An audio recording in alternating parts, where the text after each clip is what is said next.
Okay. Welcome to EPG Pathshala. We are dealing with the paper English Literature 1590 to 1798, and we are going to be looking at the background to the rise of the novel in the 18th century. I am Anna Kurian and I teach at the University of Hyderabad in the Department of English.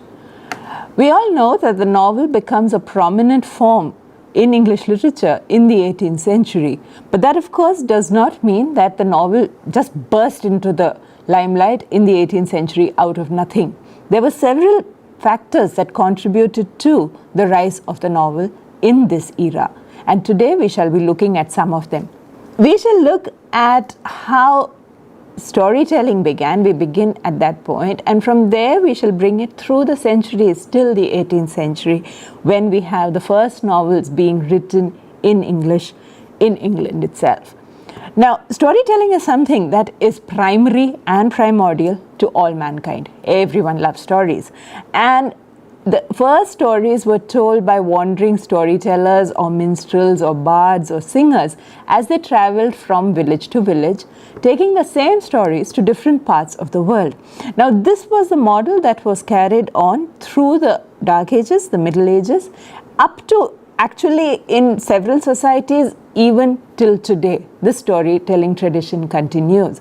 But the storyteller, as he wandered through various villages and regions, sometimes changed his background and his location in keeping with the location where he was. So the story would remain the same, but the details would be things that he would include from the culture, the society, the village which he was telling the story in at that particular point.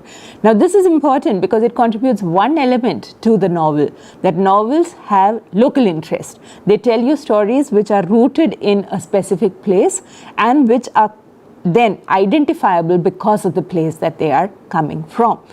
Now, the wandering singers, the minstrels, the storytellers who carried these tales to all parts of the world during that period told the same stories more or less over and over again. Stories first began to be written down in the late Middle Ages and the early modern. So you have people who began to write stories as fiction, whether in poetry or in prose. In some parts of the world, they began as early, of course, as classical antiquity. So you have stories from classical Greek and Latin as well. And you have plays which also told stories. Now, drama is, of course, very distinct from the novel, but the fact of the story remains central to both drama as well as the novel. In medieval times, there were also romances and allegories become important also because they're connected in one way to the church as well. If storytellers, bards, singers were the first storytellers, then another set of storytellers is that associated with the church. The church and religion, the Bible specifically for England, had a bunch of stories which were circulated because it was held that stories help make it easier for the common man who is illiterate to understand the truths which are contained in the Bible or any other religious book. In addition to these, there were other kinds of stories that circulated as well. In England, the primary story was a story regarding King Arthur and his many knights of the Round Table. Now, these were stories which were part of local culture.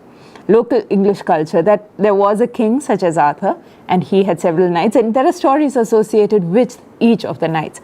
Now those stories then also circulated during this period. In addition to that, there were other stories. There was, of course, the story of Troy. And the legend of Troy is something which we are familiar with today, initially from the Iliad, from Homer in classical Greek times, but it's also given to us in various versions through time. So what we have then is a lineage for the novel which begins as early as classical Greece and later on Rome, where they tell stories about their own heroic figures. So the Iliad, of course, gives us many heroic figures, whether you'll think of Achilles or you think of Hector or you think of Ulysses or Agamemnon. So it gives us a bunch of stories connected with these people. In England, you had the story of King Arthur. In France, you had somebody called Charlemagne. So all of them provided stories which were common across European cultures, and these stories then moved from culture to culture or country to country. Now, one of the big steps which makes stories and the circulation of stories more easy is the coming of the printing press. When Caxton invents the printing press, storytelling became, in one way, easier. It became easier to circulate stories because people could then get stories as they were printed and read them. This, of course, also then says that we should have a literate public. The increase in the rate of literacy becomes crucial. But there are other factors as well. There was the fact that people were more interested in trade, and the mercantile life was replacing slowly the life of knights, chivalry, and medieval romance, which till then had been central. So when these people who were merchant classes, people who were tradesmen, when they traveled from place to place, they also then brought other kinds of stories with them. It was not just a story from their own village or town, but during their travels, they picked up other stories, which then they circulated. In England, one of the earliest collection of stories that we are familiar with as students of literature is, of course, Chaucer's Canterbury Tales, where you have a group of pilgrims who are going to Canterbury, where each of them tells a tale. Now, the structure of the text itself is such that they were supposed to tell two tales, going and coming. But what we have now is only a tale per person, a story per person. But if you think about it, that forms one of the earliest ancestors of the novel in English, Chaucer's stories in the Canterbury Tales. And an example would be The Wife of Bath's Tale. In addition to that, you also have something like Malory's Le Morte d'Arthur, which is once again the story of King Arthur. And Le Morte d'Arthur, which is a collection of Arthurian legends, circulated stories which are to do with chivalry, knighthood, and honor, and of course knights rescuing ladies, and so on and so forth. The last one which we have to think about in this context is Don Quixote. Now, Don Quixote comes to us not from English, but from Spanish. And Cervantes's novel, Don Quixote, is seen as central to the rise of the novel in England, because it came to England in translation, and it comes around the same time as Shakespeare. I mean, Cervantes and Shakespeare are in one sense living approximately at the same time. So it comes to us soon after, and therefore contributes also to the rise of the novel in English. And then finally there is John Bunyan. John Bunyan and his Pilgrim's Progress is crucial to an understanding of the novel, because Bunyan wrote an allegory about a pilgrim who is making his way to the city of God, and the trials and the tribulations and the troubles that he encounters as he goes to God, as he goes to heaven. Now, that story, even though it is an allegory, even though it is rooted in the Bible and so on and so forth, also told a very real story, because the people that he met, they had realistic elements. The conversations that he had, again, it was like the ordinary conversation of human beings. So these then are some of the texts that contribute to the rise of the novel in English. In addition to that, we also have several others, especially during Elizabethan England. Three names which are significant include John Lyly and Thomas Delany and Thomas Dekker. In addition to that, you have Thomas Nash, who wrote The Unfortunate Traveller, and of course you have other writers who wrote something called character. Now, when we go back and we go through this inventory, what we see is that Thomas Delany and Thomas Dekker gave us realistic kind of fiction. They told us about the real life of traders, guildsmen, artisans, people who worked with their hands in the villages and in the towns creating things. So it's a kind of middle class and lower middle class fiction, which the stories that they were telling. Thomas Nash's Unfortunate Traveller, which is one of the most popular texts of the period, is this really racy account of a guy who goes traveling on the continent and all the adventures that he encounters over there. John Lyly, of course, is more responsible for style than for the content, because we don't really think of him in terms of what he wrote in Euphues. Rather, we think of the Euphuistic style, which means that he did not state anything directly, rather it was done in an indirect fashion. And Sidney, writing Arcadia, gave us the formal order of verse in prose. So all of them contributed, and this therefore we are looking at the Elizabethan period, and we're looking at what the Elizabethans and the Jacobeans contributed to the writing and the development of the novel in English. Later on, you have a couple of very significant developments. One is the founding of the Royal Society. The second is the authorized version of the Bible. Now, the authorized version of the Bible, which was authorized by King James I and which comes out in 1611, gave us a prose style which is particular to English, and that prose rhythm shapes the prose rhythm of English prose for many centuries to come. Even today, to the English in the authorized version of the Bible or the King James version of the Bible is seen as a benchmark to which people aspire, because it's seen as being beautiful, measured prose, and yet having the musicality of verse. The formation of the Royal Society also gave us another thing. There they showed us how science worked. And because their deliberations and their accounts were all in prose, they helped us to demonstrate how prose should be written to show accurately realistic elements and realistic things. Then, of course, you have the fact that each age has a spirit of the age, if you will, which makes certain forms particular to that age rise up and dominate the age. Now, during Elizabethan times or Renaissance England, drama dominated. Drama dominated because people didn't have that much literacy, and so they could not read that much. Books were not so easily available, and therefore then an oral culture which could be listened to was far more common and far more popular. So drama dominates, and because of the dominance of drama during that period, people developed certain ideas which later on became crucial to an understanding of the novel. One was the presentation of character. When we think of the depth of the character portrayals of plays, whether it is Faustus or whether it is any of Shakespeare's plays or whether later on John Webster's Duchess of Malfi, what we see is that character was shown to be not this kind of monolithic flat character who never grows, but somebody who develops, who grows, and who changes in the course of the play.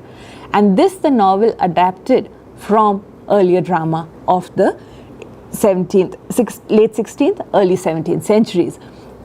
Similarly, the presentation of dialogue in a novel was said to be influenced by the dramatic speeches and the conversation of the dramas of the Renaissance era. And of course, the fact that during the Renaissance era, there was a mixing of lots of genres, so tragedy and comedy, but also other genres, everything was muddled up. That gave the novel also the possibility of mixing and matching various genres, so that it did not necessarily have to be one gloomy story from beginning to end, but could be something which was more mixed up and therefore more entertaining for the masses.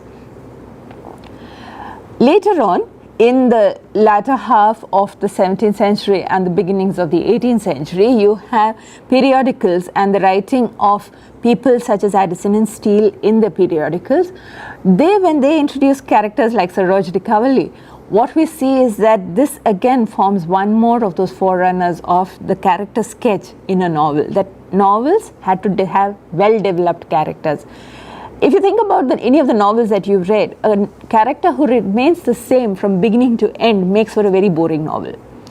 If you want to be interested, they should have some development, some changes should come. They should learn from what happens to them. And so when you saw characters being developed either on stage or in essays such as the Coverley Papers by Addison and Steele, then you then realize that these people also contributed to the making of the novel and the didactic purpose. Now, didacticism or moral reform is something which today in the 21st century we sneer at. But in the 18th and the 19th centuries, didacticism or reformative agendas were something that was central to a lot of writers. And the periodical essayists were interested in reform, and also then the early novelists were also interested in reforming the society that they saw around them. So that is also a trait then that comes to us from the periodical essays of the time. Today we think of Daniel Defoe's Robinson Crusoe and Jonathan Swift's Gulliver's Travels as two of the earliest novels, and there is no dispute about the fact that these are novels. But we should also remember that these are the earliest versions of the novel as we know it today. Now, Robinson Crusoe is crucial because it tells us a story in prose about one man who goes traveling, gets stranded upon an island, his life on that island, and how eventually he is rescued and he comes back. Robinson Crusoe has, of course, as we all know, also become a cult text for post-colonial critics and post-colonial writers, because Robinson Crusoe goes to what he thinks is an uninhabited island. There he meets with natives, he dominates those natives, he makes the island his, he names the native that he finds, so he gets a native servant and he calls him Friday, and so on and so forth. What we see then when he writes Robinson Crusoe, the earliest novel, if you will, is a form as well as content that then changed the way that the novel itself was perceived during this time. It's also important to think of Robinson Crusoe as special because Robinson Crusoe then gave birth to a whole bunch of novels written more or less in the same fashion. And it was not only in England that this happened, but also in other cultures. So you have the Swiss Family Robinson, which comes to us from Johann Wyss, and similar books which were written across other countries as well, where people went traveling, got shipwrecked, stayed on an island, then did whatever they did, and eventually joined civilization again. Now, these writings, this as well as Gulliver's Travels, which we'll talk about in 2 minutes, this and Gulliver's Travels are emblematic also of the time. So a novel is also rooted in its time when we think about it. The 18th century is when travelers are going out all over the world, and not just explorers and discoverers, but ordinary men and women. They are going traveling on ships across the world, and as they travel, they see new cultures, and as they travel, there is also, of course, the beginnings of empire. And when we look at a text like, say, Gulliver's Travels or Defoe's Robinson Crusoe, we are talking in terms of a text that then reflects and endorses a mission that is civilizational and that is also, of course, connected to empire building. Now, Gulliver's Travels again tells the story of one man, Lemuel Gulliver, who goes traveling, and he goes to 4 places. So each of those 4 places, he tells us exactly what the society is like and how it is different and so on and so forth. It was, of course, strongly satirical via different societies, different cultures. Jonathan Swift was satirizing all that he saw as troublesome, difficult, and disgusting in England. But it is also something, if you think about it, Gulliver's Travels are also recommended as children's books. So when we think about a book that was originally meant to be satirical of English society being recommended as a children's book, we think also then of the ways in which the novel can be adapted. Books that are meant for one audience need not necessarily always be read by that audience. It can be read by others as well. An example would be to think in terms of something like Harry Potter, which was initially meant for children. And later on, of course, the whole world is reading Harry Potter, from 70-year-olds to 10-year-olds. So Gulliver's Travels similarly was not meant for small children to be read at all, because it was so savagely satirical of the human, the English human being. And instead now it is read across countries in India as well as abroad by children when they are small, and they see it as an amusing book for children because he encounters giants, he encounters tiny little pygmy people, he encounters, of course, a race of horses who are far more intelligent and far more compassionate and special and human than humans actually are. And humans in Gulliver's Travels are called yahoos. So we are then being shown the scope of the novel. Even though the novel at this point is still in its infancy, we are being shown exactly how much can be done in a novel by both Defoe as well as by Swift. And they perfect English prose. So they showed us how to use English prose as a vehicle for, of course, storytelling, but also for a text in which the character develops, the character grows. And this is particularly so of Robinson Crusoe. Robinson Crusoe, from the time that he lands on the island till the time that finally he leaves, and all his interactions on the island, with the island itself, and later on with Friday and with other natives, initially, of course, completely alone. It shows us, therefore, then how to use prose as a vehicle to convey truths in the novel. Now we move on to a discussion of the four major writers of the novel in the 18th century. That's Samuel Richardson, then Fielding and Smollett and Laurence Sterne.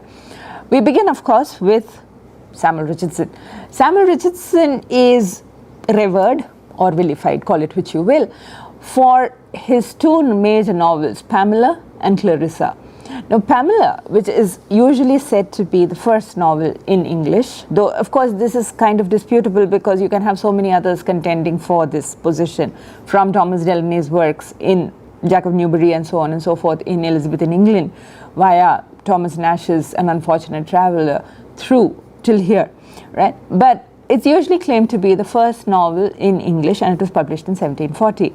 Now, a couple of things that make Pamela stand out is one, of course, the epistolary mode. So it also then introduces us to the fact that a novel does not only always have to be told in third-person narrative, and it does not have to begin and end with the story being told. Instead, it can also be written as letters. So Pamela is a series of letters which is being written by the eponymous heroine Pamela to her parents as she works in the house of a young knight. Now, it was also interesting because what Pamela does through 7 volumes of letters written to her parents is defend her beauty against her master, who is determined to get her into bed. Now, when you think about it, there isn't really very much to be said about it. But she manages to convey through 7 letters her mental state of helplessness, her anger and her anguish at being treated in this way, her powerlessness in the face of his superior power, and yet she manages to defend herself and her beauty successfully through 7 volumes, till the point at which the master, overcome by lust or longing or love, whatever it is, finally offers her marriage, and Pamela, the novel, ends happily with Pamela getting married to the man. Now, in the 21st century, this sounds like a really boring text. I mean, it's, for one, it is extremely large, and two, the story of somebody who goes on saying no to a man and then eventually, of course, marries the man, and this is her route to getting married to the man and improving her position in life. Now, if you think about it in this way, then it is, of course, boring. But what is important about Pamela and its tragic counterpart Clarissa, where she also adopts the same strategy, except that Clarissa is eventually raped and dies an unhappy person. So what is important about both these texts is that they explore the mental state of the heroine rather than just talk about what is happening out there. So it is not events so much as the exploration of the mental condition and the feelings and the emotions of the heroine that is crucial in these texts. If you think about it, then these texts become precursors to something like, say, Tess of the D'Urbervilles, which is the quintessential novel where the heroine's mental status is given to us over and over again by Thomas Hardy. So this then gives us a novel of sensibility where we analyze, we ponder over, we spend a lot of time exploring the mental state of Pamela and later on, of course, Clarissa. Now, when we think about Samuel Richardson, we are also thinking about somebody who was solidly middle class. He was not from the upper classes, he was middle class in his birth. He served as an apprentice to a printer, and then of course he gets married, and later on he combines a literary career with a preoccupation with several worldly affairs. But one thing that was significant about him was also that he was interested in reforming society. He did not like the powerlessness that he saw in the society around him. And his texts show us how he saw that powerlessness as leading to certain social evils. So when we look at Pamela and Clarissa, we are then talking about a world which he sees as problematic and how he thinks those problems can be resolved. So he had this didactic purpose in writing his novels, and two, he improved the position of women via his novel writing, because the central characters in 2 of the earliest English novels are women, and they are women who, one of them of course makes her way in life, and she's a strong woman character. So what we see is then 2 of the trajectories of the novel in English are given to us by Samuel Richardson right in the beginning. Then of course we come to Henry Fielding. Now Henry Fielding is known best for 2 novels, Joseph Andrews and Tom Jones. Now both of these novels have certain elements which are common. One is that they can be called a Bildungsroman, and the other one is, of course, that they can be called a picaresque novel. A picaresque novel follows the character of a picaro or a rogue as he goes through various adventures, so it's kind of episodic as well. And eventually, he comes to a happy ending where he succeeds or he is able to achieve some measure of happiness in life. The Bildungsroman, of course, shows us a child or a young person growing up into adulthood and growing up into a society. If initially he is at war with that society or the society is seen to be against him, eventually he is integrated into that society, he or she. So both of Fielding's novels, Joseph Andrews as well as Tom Jones, features this young kind of hero who then follows this trajectory, eventually, of course, becoming respectable members of society. Fielding, unlike Samuel Richardson, came from a different background. He was schooled at Eton, so we immediately know the class differentials. He comes from a higher class than Samuel Richardson did, and he studied law. He also had a far more light-hearted view of life than Richardson did. So you have Fielding's Joseph Andrews, which is a much more genial, much more fun read than Richardson's Pamela could ever be. Richardson's Pamela can bore the socks off you, but Fielding's Joseph Andrews is something which can be read and enjoyed even today. Interesting also is, of course, the fact that Fielding was a chronicler of the social state of London, England, more specifically England, not London, during this period. And though he was both a moralist and a satirist, his satire was not as savage and biting as, say, the satire of Jonathan Swift. So he is far more gentle in his satire, and when he does show us nasty things happening in the world around, he shows it to us with a more humorous style than, say, the angry, incisive and destructive satire that Jonathan Swift employed. The other two novelists of the four great novelists that we are looking at, Tobias Smollett and Laurence Sterne, are not really as studied as the other two. So Samuel Richardson and Fielding are far more studied than Tobias Smollett and Laurence Sterne. And yet Smollett's works as well as Sterne's works give us a lot of trajectories which later on the novel adapts. One, of course, is the fact that Smollett wrote about life at sea, but far more important than that is that he started the style of caricature in the novel, a style that becomes predominant in the work of Charles Dickens. And Laurence Sterne is important because he was experimenting with the idea of the novel. Now, when you think about the fact that the novel just came to life, somebody who's already experimenting with it, it's like saying that you are experimenting on a baby. But Laurence Sterne experimented on Tristram Shandy. He destroyed the idea of chronological sequencing, so it did not proceed normally from one event to the next in time and space. Instead, it was completely random. And he is supposed to have done something which is really startling, and that is that he inspires, or he might have been seen to be, the influence which James Joyce uses in Ulysses. So what we have is somebody like Laurence Sterne and Tobias Smollett influencing two of the greatest novelists of all time, Charles Dickens and James Joyce. And that discarding of chronological sequence as well as several other innovations. Laurence Sterne's work is full of innovations, and those innovations are interesting. So even though we may not enjoy reading it, it is still worthwhile reading a text like Tristram Shandy.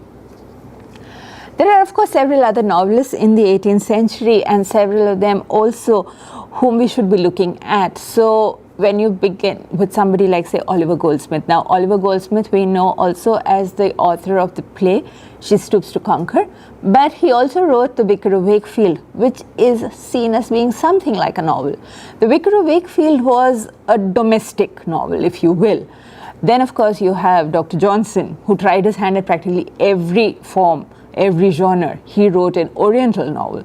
Horace Walpole wrote a Gothic novel, The Castle of Otranto. And Caleb Williams was a sociological novel which analyzed social and economic ills by William Godwin. What we are attempting to do by showing you these examples is also to show you that the novel as it comes to life in the 18th century and as it becomes a dominant form in the 18th century, also becomes several other things. It just does not remain the novel. Instead, it becomes the sociological novel, the Gothic novel, the Oriental novel, and so on and so forth. So you have various forms within the novel also. We also have something else that happens during this period. Now, if you think about Renaissance drama, there are not any Renaissance dramatists who are women. But the 18th century novel begins with, of course, the men. But soon after, you have lots of women who start writing novels. Primary among them are the following, including amongst themselves: Anne Radcliffe, who writes a Gothic novel; Fanny Burney, who chronicles middle and upper class life; Charlotte Smith, who writes again a Gothic novel; and Maria Edgeworth. Now, if we thought that all these novels were being written for adult audiences, then Maria Edgeworth becomes the exception to the rule, because she writes for both children as well as for adults. And Castle Rackrent is a regional novel as well. So now if you look at it, we have a range of novels which have been written during this period. Finally, of course, the range is given to us over here. You have the Oriental tale, which would be an example of that would be Johnson's Rasselas. You have the Gothic novel, which would be, say, Anne Radcliffe's Mysteries of Udolpho, or you could have the Castle of Otranto also. Then you have the domestic comedy, and that would be The Vicar of Wakefield. You have the sociological novel, which would be Caleb Williams. And so we see that 18th century gives us the novel not as one form, but as a multitude of forms. The important features of the 18th century novel, just to recap: it gives us realism, it gives us the episodic structure, but it also gives us the epistolary structure. And it helps us to realize that early novelists were interested in reformation of society via the novel. There was a strong focus on the middle class and an emphasis on characterization during this period. Thus, we have now come to the end of our discussion of the rise of the novel, and we have been looking at several features as to how the novel came about, from the beginning of storytellers who told stories as an oral form, through written texts in prose and poetry, finally to the 18th century, where we have encountered the first novelists in English who wrote in England and who wrote in a variety of themes and styles and influenced later writers as well. Thank you.